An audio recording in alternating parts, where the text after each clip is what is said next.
Flow podcast. My name is Layi-Ojo. I'm delighted to be here with you again. Question for you. Are you potted or planted? My first degree is in botany, and we learned about plants and all the good stuff. And there's a the same plant will grow very differently when you put it in a pot compared to when you actually plant it. Now, my question for you is, are you planted or potted?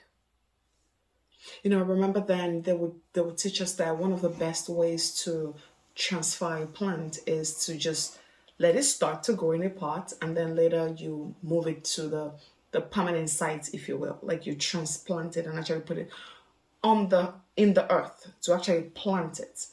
Now, it's known that even though the plant will grow in the pot, because again, once you plant the seed, everything needed to grow is already in the seed. But it's known that the plant would not be able to maximize its potential in a pot. And the farmer knows that. The botanist knows that. Anyone who works with plants, they know that the plant will never be able, the seed will never be able to maximize its potential in a pot until it's actually planted. Now you're wondering, okay, what's going on? Who's the pot? Who's the plant? What's going on? I want to talk to you today about being planted in a home church. Are you planted in a home church? It's interesting these days, most people don't even think it's necessary to belong to a church, or they go to one church today, one church tomorrow.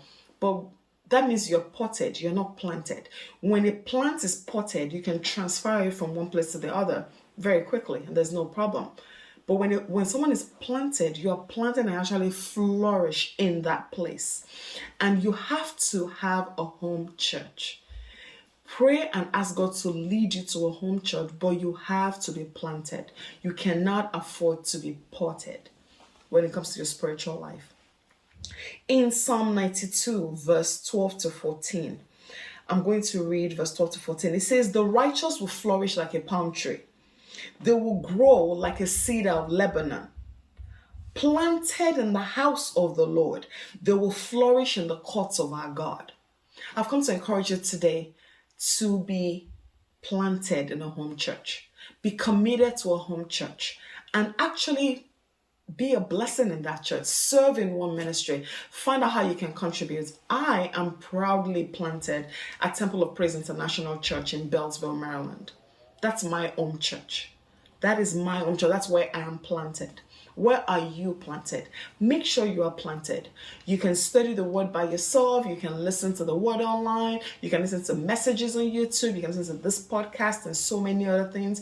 But make sure that you are planted. Make sure that you are accountable. Make sure your roots go deep. Make sure you're not just potted, being moved from one place to the other. The Bible says that it's being tossed around by waves of doctrine. That's a thing. You don't want that to be you. Make sure that you are planted in the house of the Lord. Be planted in the house of the Lord. Flourish. Be fruitful. Be a blessing where you are planted. Be part of a ministry where you are planted. Serve where you are planted. Grow where you are planted. Find a place and be planted. Better still, pray, ask the Lord where your own church is, and make sure that you are planted. And don't allow trigger things to just move you anyhow. But make up your mind that I will be planted and I will flourish in the house of the Lord. It's really been on my mind. Like, I see a lot of people say things like, oh, they don't need to go to church anymore. They can watch any church they want online. You can do that to get knowledge. You can do that to get information, but you have to be planted. The Bible says not to ignore fellowshipping of one with another. The assembly of believers is not just online. It's not just having access to the messages. You have to belong to a local church. The Lord really cherishes the local church. In the book of Revelation, you see how the Lord led us to churches. It's important to God. The Lord cherishes the local church. Make sure you are planted in a church and make sure you're a blessing to that church. Make sure you are a blessing where you are planted. It's important to belong to a church. I pray that God will bless you. It's true today that the word is available everywhere. And yes, that's good. That's exactly how the Lord wants it to be. That the word is available. But never, never ignore that fellowship of believers. Being a part of a community, being part of a family. It's a church family. Like my church family is Temple of Praise International Church in Beltsville, Maryland. And I love my church family. You need a church family. You need to belong to a church family. You need to be accountable somewhere. God bless you. Make sure you pray about it. Seek the Lord where your church should be and go there and be planted and flourish and maximize your potential. Have a wonderful day and keep flourishing.